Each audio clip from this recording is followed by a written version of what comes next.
Good morning. কেমন আছেন সবাই? আশা করছি ভালো আছেন, আমিও ভালোই আছি।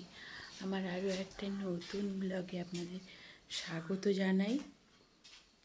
তো এখন ওই 9:25 মতো বাজে। ফ্রেশ হয়ে নিয়েছি, বুঝতেই পারছেন।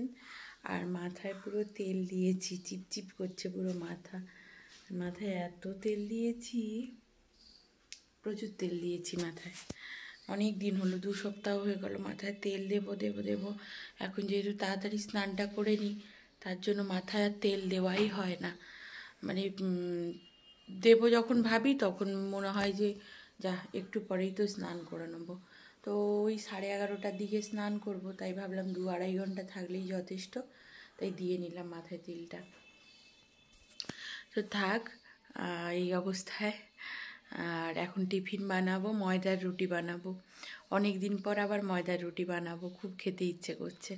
আটা রুটি আর ভালো লাগছে না, পার ডে একঘেয়েমি আটা রুটি ভালো লাগে। তো ভাবলাম একটু ময়দার রুটি বানাই। তো অ্যাকচুয়ালি ইচ্ছে ছিল কড়াইশুঁটির কচুরি বানাবো।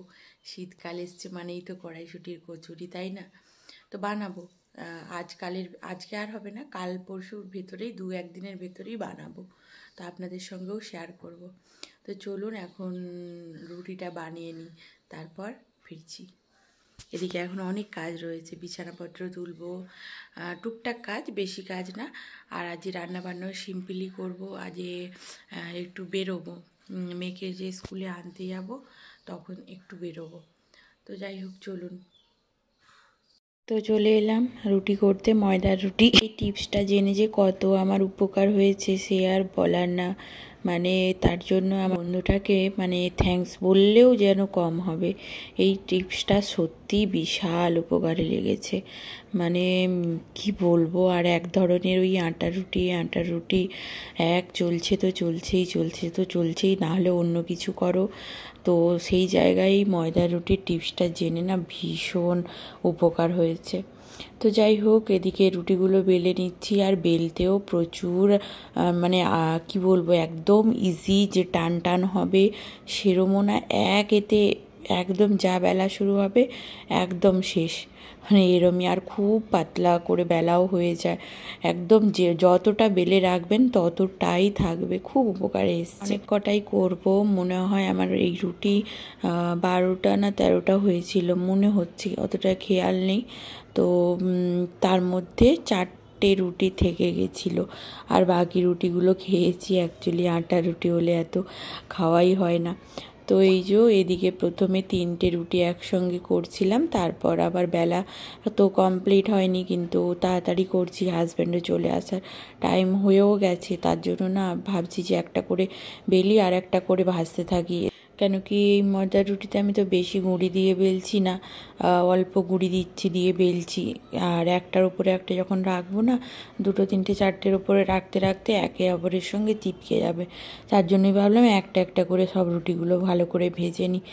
এত সফট হয় না সত্যি। যারা খাননি একবার হলেও বাড়িতে ট্রাই করে দেখুন, উপকারে আসবে এটুকু বলতে পারি। ভীষণ উপকারে আসবে। তো এরপর তো আবার দুপুরে রান্না বান্না আছে। এদিকে ভাবলাম তাহলে কিচেনটাকে একটু মুছে নিই, কেন রুটি করলে যা হয় আর কি। তো একটু ওপরে ভালো করে মুছে দেবো, আবার রান্না বান্না করবো। ভালোই সকাল টাইমটা এই কিচেনের জানালাটা থেকে ঠান্ডাটা ঢোকে, যেহেতু কুয়াশাটা টানে এই এক্সস্ট ফ্যানটা আমি চালিয়ে দিলে, তাই আর ভালোই ঠান্ডাটা লাগে। তার জন্য এই সকাল টাইমটা চেষ্টা করি ফুল হাতা নাইটিগুলো পরার, কেন এমনিই আমার ঠান্ডা যা লেগেছে সে আর বলার না। আমাকে ছেড়ে তো যাচ্ছেই না, কি হবে আমি জানি না। আমার কাশি অনেকটা তাও গেছে, কিন্তু পুরোপুরি এখনও যায়নি। আজকে আমি এই কাশিটা নিয়ে প্রায় 3 মাসের ওপর তো হয়েই গেল। প্রথমে তো এত গুরুত্ব দিইনি, আচ্ছা হচ্ছে কমে যাবে, এটা খাচ্ছি ওটা খাচ্ছি, গার্গেল করছিলাম, অনেক কিছু করেছি, তো কমেনি। তারপর তো বাধ্য হই লাস্ট এই 2 সপ্তাহ 3 সপ্তাহ হবে ডাক্তার দেখালাম। তো মেনলি আমার অ্যালার্জিটিক প্রবলেমের জন্য এটা বাড়াবাড়ি হয়েই গেছে। তো কী আর করা যায়, কিছু তো করার নেই, যা হয়ে গেছে সেটা এখন সারিয়ে নিতে হবে। তার জন্যই না এখন খুব তাড়াতাড়ি স্নানও করে নিই, চেষ্টা করি রোদে গাটা একটু গরম করে নেওয়ার, কেন মানে খুবই খারাপ অবস্থা। ওই বলে না ঠেলায় না পড়লে বিড়াল গাছে ওঠে না, সেই অবস্থা আমার হয়ে গেছে আর কি। আজকে আবার আমার একটু স্নান করতে লেট হয়ে গেছিলো, মাথায় তো তেল দিয়েছি জানি করে নেব, তো মেয়েকে আনতে গেলাম আর এসে লেট হয়ে গেল। যদিও এসেই আগে স্নানটা করেছি তাড়াহুড়ো করে। তো এই যে আমাদের সকালের ব্রেকফাস্ট, এটা দেবো হাজব্যান্ডকে। তো রেডি হয়ে রান্নার সমস্ত কিছু রেডি করে দিয়ে মেয়েকে এখন আনতে যাচ্ছি, রেডি হয়ে নিয়েছি। আর কি বলবো, এই শীতকাল এসছে, এখনও ঠান্ডা ঠান্ডা, আর ঠান্ডা যতই না থাকুক আমি গলায় মানে একটু ঢেকে নেব বলে এই যে স্টোলটা নিয়েছি। তো চলুন যাওয়া যাক। আর কিছুই খাচ্ছি না, জাস্ট জোয়ান, এটা একটা আমার বদ অভ্যাস বলতে পারেন, বেরোনোর আগে মুখে কিছু একটা দেওয়া। তো এই যে স্কুলে এসে বসে আছি, ওই একটা পেমেন্ট করার রয়েছে, তার জন্য ওই লাইনে ওই হাজব্যান্ডও এসছে। আমি কিছুক্ষণ দাঁড়িয়েছিলাম, তারপর ওই যে হাজব্যান্ড দাঁড়িয়েছে, আমি তারপর এসে আবার বসলাম।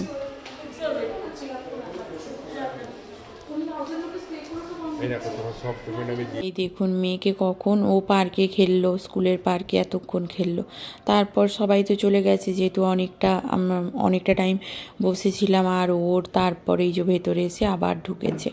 তো ওখান থেকে তাড়িয়ে নিয়ে তো এলাম বাড়িতে, এসে স্নান দান করে এই যে রান্নার তো বসিয়ে দিয়ে স্নান করতে ঢুকেছিলাম, তাড়াতাড়ি করে রান্না হয়ে গেছে। এই সিম্পল মেনুটা দারুণ হয়েছিল, এত টেস্ট লেগেছিল, মানে এখন আমি ভয়েস দিচ্ছি মনে হচ্ছে এখন একটু বসে খাই, এরম আর কি।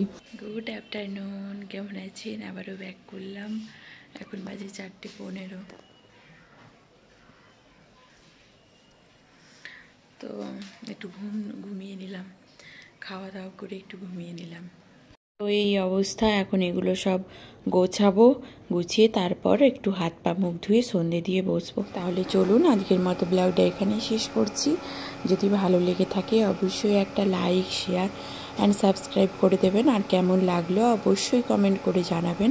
আর আমার চ্যানেলে যারা নতুন তারা প্লিজ চ্যানেলটিকে সাবস্ক্রাইব করে পাশে থাকা বেল আইকনটি প্রেস করে নোটিফিকেশানটা অন করে দেবেন। তাহলে আজকের মতো টাটা।